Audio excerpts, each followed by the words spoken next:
ሁሉም ሰው ጮክ ብሎ ለመናገር በሚሞክርበት ዓለም ውስጥ ጸጥ ያለ ሰው ሚስጥር ይሆናል። ሁሌም ቢሆን ይህን መርሳት የለባችሁም። ሰዎች ደግሞ ወደማይረዱት ነገር ይሳባሉ። ሁከት ይጮሃል፣ ብልህነት ዝም ይላል። በሁሉም የህይወት ክፍል በንግድ፣ በፖለቲካ ወይም ደግሞ በግንኙነት ውስጥ በጣም ተናጋሪ የሆኑ ሰዎች ብዙ ጊዜ በጣም ደካማ ናቸው። መጮህ ማለት ኃይለኛ መሆን ማለት ነው ብለው ያስባሉ። ራሳቸውን በማሳየት በመጮህ ወይም ደግሞ ትኩረትን በመሳብ ራሳቸውን ለማሳየት ይሞክራሉ። ግን ይህ ጥንካሬን አያሳይም፣ በራስ አለመተማመንን ያሳያል እንጂ። እውነተኛ ጥንካሬ ይረጋጋል። ምንም ነገር ማረጋገጥ አያስፈልገውም። ሁሉንም እንቅስቃሴዎቹን አያሳይም ወይም ደግሞ ለእያንዳንዱ ስድብ ወይም ፈተና ምላሽ አይሰጥም። ምክንያቱም እውነተኛ ተጫዋች የሚሆነውን በትክክል የሚቆጣጠረው በጨዋታ አለመሆኑን ያውቃል። አሸናፊነት በጣም ብልህ ስለመሆን ነው። አንበሳ ለተወሰነ ጊዜ ሁሉንም ሰው ሊያስፈራራ ይችላል፣ ነገር ግን የሚተርፈው ቀበሮ ነው። ቀበሮ ያሸንፋል ምክንያቱም ታጋሽ፣ ብልህና የተረጋጋ ነው። አንበሳው ግን በጣም ኩሩ ነው። አንበሳው በጣም ስሜታዊ ነው። አንበሳው ለእርምጃ ፈጣን ነው። ዛሬ ብዙ ሰዎች የሚሰሩት ስህተት ይህን ነው። ሰው መሆን ማለት የሁሉንም ነገር ምላሽ መስጠት፣ ጠብ ውስጥ መግባትና ሁልጊዜም ለመታየት መሞከር ማለት ነው ብለው ያስባሉ። ነገር ግን የማያዩት ነገር ምላሽ በሚሰጡበት ጊዜ ሁሉ ሐሳባቸውን ይሰጣሉ። እውነተኛ ኃይል ጮክ ብሎ ይናገራል ይላሉ። ተሳስተዋል። በክፍል ውስጥ በጣም አደገኛው ሰው ድምፁን ከፍ የሚያደርግ አይደለም። በጭራሽ መናገር የማያስፈልገው እሱ ነው። ሌሎች መከበርን በጫጫታ፣ በክርክር፣ በበላይነትና ትኩረትን በመፈለግ ለማግኘት ሲጋጋጡ፣ እውነተኛው ኃያል ሰው ዝምታ ራሱ እንዲናገር ይፈቅዳል። ጥንካሬውን አይገልጽም፣ መኖሩን እዩኝ በማለት አያስተዋውቅም። በቦታው ይከሰታል፣ እናም ሁሉም ልዩነቱን ያስተውላል። ምናልባትም እንደዚህ ያለ ሰው ከዚህ በፊት አይታችሁ ይሆናል። ይህ የሆነው ለምንድን ነው?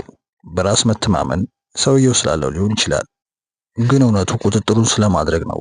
በክፍሉ ውስጥና በራሳቸው ላይ ሁሉም ሰው ወዲያውኑ መታየትና መወደድ በሚፈልግበትና በሚመርጥበት ዓለም ውስጥ በጣም ኃይለኛው ሰው ይህንን ለማድረግ የማይሞክረው ነው።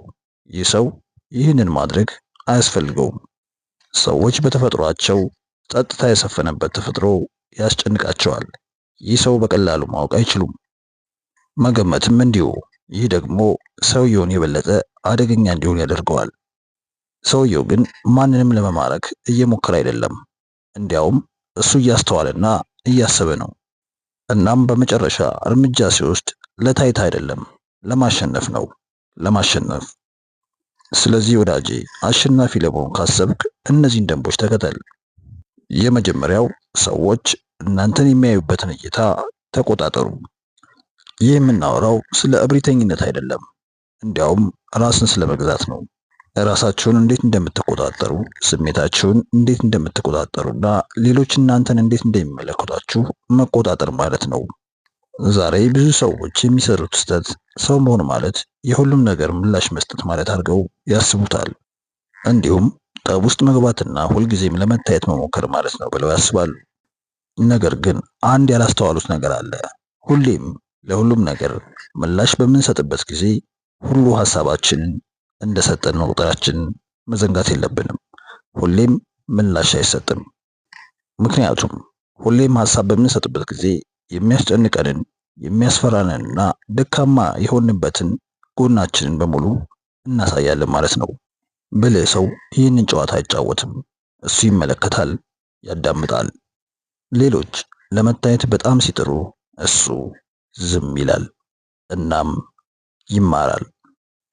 እያንዳንዱ ጮክ ያለ ቃል፣ እያንዳንዱ ስድብ፣ እያንዳንዱ የጥንካሬ ማሳያ ለሱ እንደ መረጃ ነው።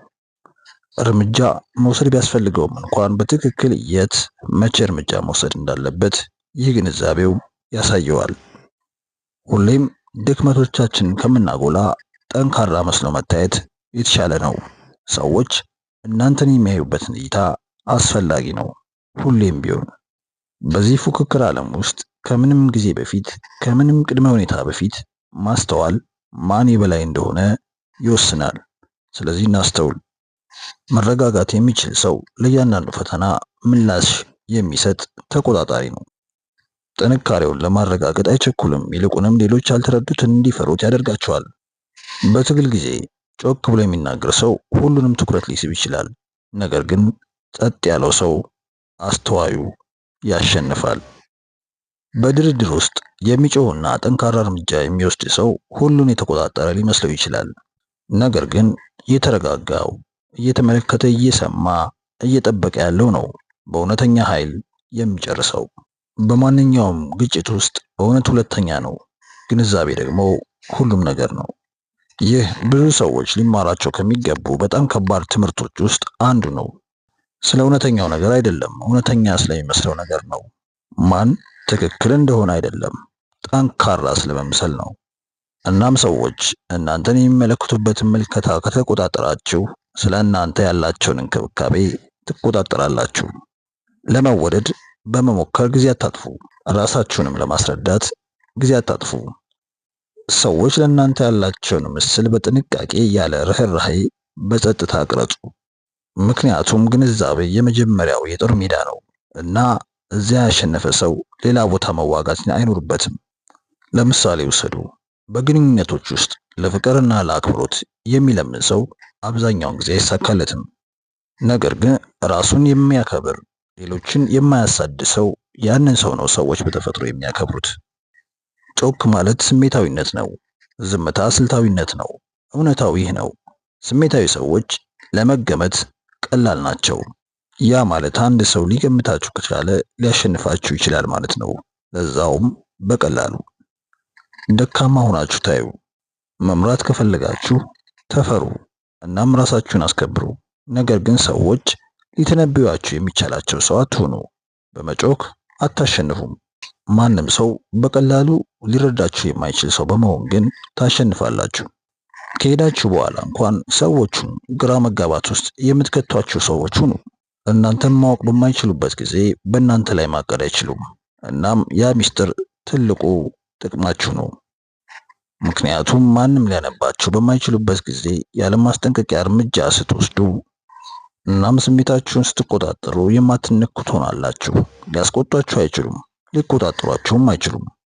እናም ከሁሉም በላይ እናንተን ሊያሸንፋችሁ አይችሉም።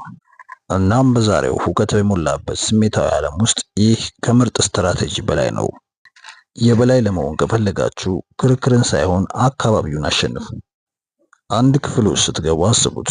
ሰዎች አንድም ቃል ሳትናገሩ ወዲያውን ይፈርዱባችኋል።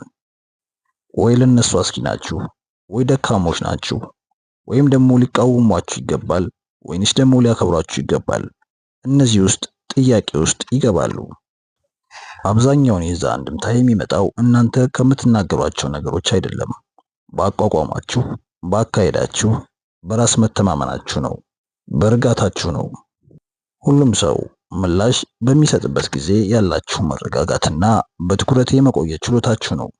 እንደዚህ ነው ክፍሉን የምታሸንፉት፣ ውይይቱን ሳይሆን ኃይሉን በመቆጣጠር። ሌሎች ሲደነግጡ አንድ ሌላ የሚረጋጋው ሰው ሁሌም ቢሆን አልፈራም፣ እወጣዋለሁ የሚለውን ግልጽ መልእክት እያስተላለፈ መሆኑን መዘንጋት የለብንም። እንዲህ አይነቱ ቁጥጥር ማራኪ ነው፣ ትኩረትን ይስባል፣ ሰዎች ቆም ብሎ እንዲያስቡና እንዲያስተውሉ ያደርጋል። ከዛ በተቃራኒው ግን በመጮህ ራሳችሁን በመከላከል ወይም ደግሞ ይሁንታን በመፈለግ ምላሽ ስትሰጡ ደካማ መሆናችሁን ለሰዎች ታሳያላችሁ። በራሳችሁ ላይም ስልጣን ትሰጧቸዋላችሁ። ነገር ግን ዝም ስትሉና መገኘታችሁ እንዲናገር ስትፈቅዱ ስለናንተ እርግጠኛ እንዳይሆኑ ታደርጓቸዋላችሁ እና ይህ እርግጠኛ አለመሆን ሰዎችን ያስቸግራል። አእምሯችን በተፈጥሮ የማይታወቁ ነገሮችን አይወድም። ነገሮችን ግልጽና ሊገመቱ የሚችሉ እንዲሆን ይፈልጋል። ለዚህም ነው ግልጽ ምልክቶችን ሳታሳዩ ፊታችሁን፣ ሰውነታችሁን እንዲሁም ምላሾቻችሁን ስትቆጣጠሩ ሚስጥር ትሆናላችሁ። እናም በማንም የማይነበብ ሰው በክፍል ውስጥ በጣም አደገኛው ሰው ነው። ቀጥሎ ማን ምን እንደምታደርጉ ሁሉ ማንም አያውቅም። በዚህ ዝምታ ውስጥ ምንም ሳታደርጉ ትቆጣጠራላችሁ። ሰዎች ስለናንተ ብዙ ማወቅ አይጠበቅባቸውም፣ ምክንያቱም ብዙ ስለናንተ ባወቁ ቁጥር ይህን እውቀት እናንተን ለማጥቃት ይጠቀሙበታል። ስለዚህ ስለ ራሳችሁ ብዙ አታሳዩ፣ በጣም ብዙ ነገር ልታጡ ስለምትችሉ። የሰው ልጆች ከምናደርገው ነገር ይልቅ በምናየው ነገር እንፈርዳለን። ምክንያቱም ሁሉም ሊያዩአችሁ ይችላሉ፣ ነገር ግን በትክክል የሚያውቋችሁ ጥቂቶቹ ናቸው። በሌላ አነጋገር ስለ እናንተ ውስጣዊ ማንነት ሳይሆን ስለ ውጫዊ ማንነታችሁ ነው የሚያውቁት። እርግጠኛ ለመሆን ቢሰማችሁም ጠንካራ ምሰሉ። ውጥረት ቢያጋጥማችሁም ጠንካራ መስላችሁ ታዩ። ምንም እንኳን በዙሪያችሁ ያለው ነገር ሁሉ ቢፈርስም መበርታታችሁን ቀጥሉ። አንዴና በተሟላ ሁኔታ እርምጃ ውሰዱ። ሰዎች ጥንካሬን ሲያዩ ያመነታሉ። ብዙ ጊዜ ሰዎች ኃይለኛ ወይም ደግሞ የማይናወጥ ሰው በሚመስለው ሰው አኳያ ራሳቸውን አቅም ያስተያያሉ። ይህ በማመንታት ጊዜ የበላይነቱን ይሰጣቸዋል። ማመንታት በጦር መሳሪያቸው ውስጥ የመጀመሪያው ስንጥቅ ነው። አንዴ መጠራጠር ወይም ደግሞ መፍራት ከጀመሩ በራስ መተማመናቸው ይደክማል። ያ የቁጥጥር ወይም ደግሞ የኃይል ማጣት የመጀመሪያው ምዕራፍ ነው። ሌሎች እናንተን የሚያዩበትን እይታ ተቆጣጠሩ። እናም በምላሾቻቸው ላይ ተጽዕኖ ካደረጋችሁ በውጤቶቹ ላይ ተጽዕኖ ታሳድራላችሁ።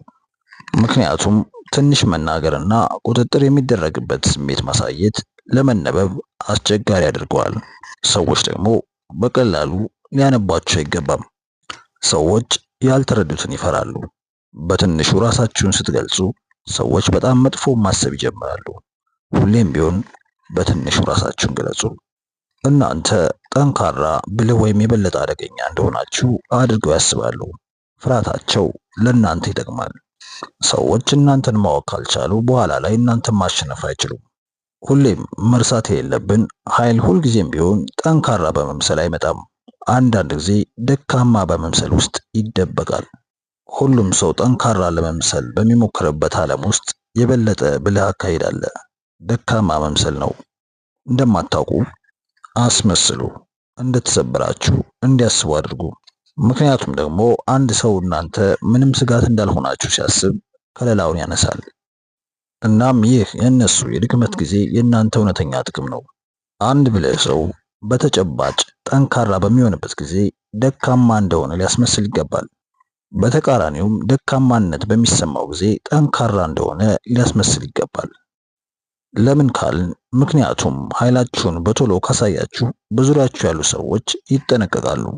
እርግጠኝነት የሌላችሁ ወይም ደግሞ ደካማ በምትመስሉበት ጊዜ ሰዎች እናንተ አስጊ እንዳልሆናችሁ ያስቡ ይሆናል። ያ ከልክ በላይ እንዲተማመኑ ያደርጋቸዋል። አስቀድመው ያሸነፉ ይመስላቸዋል፣ ወይም ደግሞ በእናንተ ጉዳይ ጥንቃቄ ማድረግ ይተዋሉ። እዚህ ጋር መጠንቀቅ ያለብን ግን ከመጠን በላይ በራስ መተማመን ወደ ደካማ አስተሳሰብና ስህተቶች ያመራናል።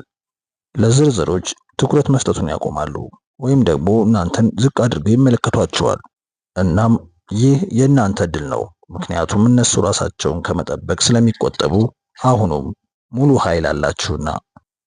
ስነ ልቦናዊ ዝምታ። ዛሬ ብዙ ሰዎች ድምፃቸውን ከፍ አድርገው ተናጋሪ በመሆንና ሁልጊዜ ራሳቸውን ለማሳየት በመሞከር ክብር እናገኛለን ብለው ያስባሉ። ትኩረትና ማረጋገጫን ያለማቋረጥ ያሳድዳሉ። ነገር ግን በእውነት ኃይለኛ ሰዎች እውነተኛ ጥንካሬ የሚመጣው ሌሎች እናንተን በሚያዩበት እይታ ከመቆጣጠር እንጂ እውቅና በመጠየቅ እንዳልሆነ ይገነዘባል። በክፍል ውስጥ ከፍተኛ ተናጋሪ ለመሆን ከመሞከር ይልቅ ዝምታና በራስ መተማመን ብዙ እንደሚናገሩ ያውቃሉ። መከላከያቸውን መጣስ አያስፈልጋቸውም። ራሳቸውን እስኪከፍቱ ድረስ ጠብቁ።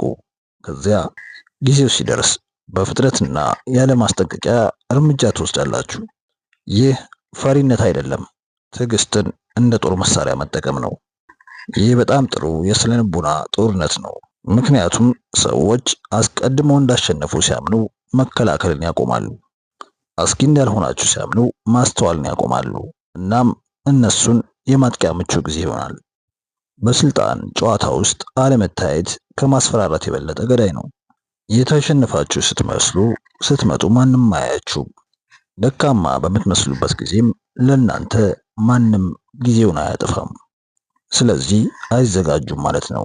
ስለሆነም በመጨረሻ ስትንቀሳቀሱ ለመከላከል ጊዜ አይኖራቸውም። አስታውሱ፣ በዓለም ታሪክ ውስጥ ታላላቅ ጄኔራሎች ጠንካራ መከላከያዎችን በቀጥታ አላጠቁም። በጣም ታጋሾች ነበሩ። ብልህ ዘዴዎችን ተጠቅመዋል። ወጥመዶቻቸውን አዘጋጅተዋል። በጣም ጥሩዎቹ ተደራዳሪዎች ሁሉንም ካርዶቻችሁን አያሳዩም። ሌላኛው ወገን የመጀመሪያውን ስህተት እንዲሰራ ይፈቅዳሉ። እነዚህ ተመሳሳይ መርሆች በሁሉም የህይወት ዘርፎች ውስጥ ይሰራሉ። በንግድ፣ በግንኙነት ወይም ደግሞ በግጭት ሁሉንም ካርዶቻችሁን በጭራሽ አታሳዩ። ምንም ጉዳት የሌላችሁ መስላችሁ ታዩ። የበላይነት እንዲሰማቸው አድርጉ። ዘና ይበሉ።